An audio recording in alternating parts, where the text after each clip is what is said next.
but it's widely used in India. Good point.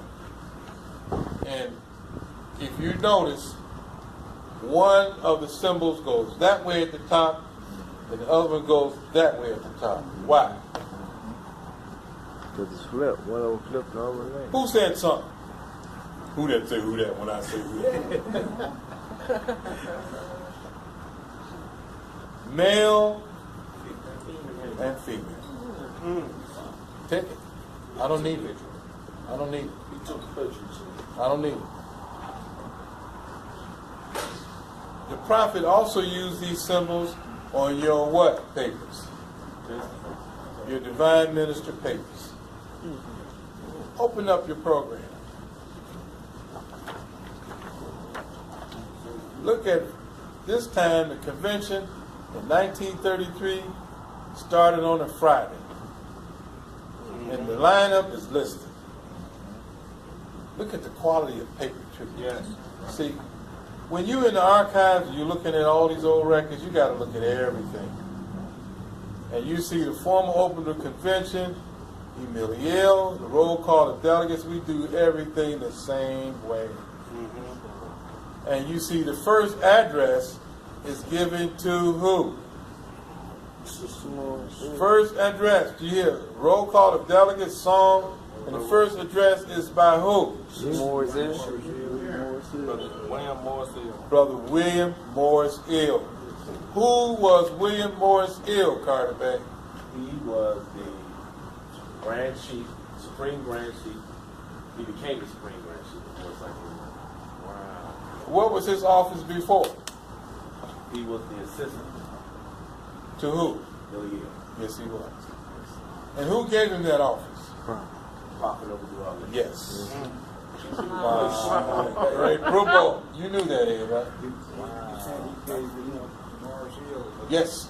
The prophet assigned Morris Ill, assistant Grand Chief, E.Mealy.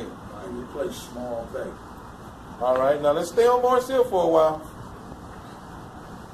What else, what other position did Morris Hill or his family hold during this time? See if y'all remember all these historical classes. About his father. Yes. His father. His father was a banker, had bigger bank. Yes. Bingo. Yeah. The prophets sought to have his own bank to control his own finance. And the bank was called Binga State Bank, founded by brother Jesse Binga, our brother. And at the first convention, he was one of the keynote speakers in 1928 of Binga State Bank. Jesse Binga died as a poor man, unfortunately, because when the Depression came later, Jesse Binga. This is his son in here. Because when the Depression came, they told him to close all them mortgages he had took on all of our people buying these fine, beautiful houses before they built the Dan Ryan Expressway. Wow. And he wouldn't do it. He went to jail. He did time.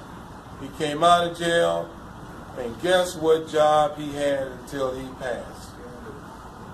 Huh? Janitor. Wow. You remember what? Janitor in the public schools. Wow. His house still stands on, 65th and King Drive. His house is still there.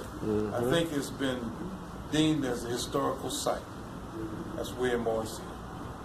Then you see quartet presentation of permanent chairman.